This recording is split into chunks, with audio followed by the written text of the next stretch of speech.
Францускиот претседател Емануел Макрон ќе поддржи отворање на преговорите меѓу Македонија и Албанија со Европската унија, но само доколку извештајот на Европската комисија во март биде позитивен за овие земји. Ова е пораката која Макрон ја испрати денес од Мюнхенската конференција за безбедност. Го чекаме извештајот во март.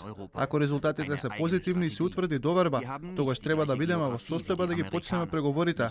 По ваквите коментари на Макрон пак очекувањата се дека тој може да го прекине замрзнувањето на преговарачкиот процес за двете земји, но и да ги увери останатите лидери на земјите членки на Европската унија дека поддржува проширување. Во оваа насока се и очекувањата на министерот за надворешни работи Никола Димитров, кој исто така од Мюнхен порача дека Европската унија мора да го признае напредокот на земјава. Северна Македонија беше во фокусот и во излагањето на францускиот претседател Макрон, кој одговарајќи на прашање на новинарот Економист, укажа дека доколку земјите членки ја усвојат новата методологија за пристапниот процес, доколку извештаите за двете земји, Северна Македонија и Албанија, ќе бидат позитивни, Франција позитивно ќе го разгледа прашањето и одлуката за почеток на пристапни преговори во март.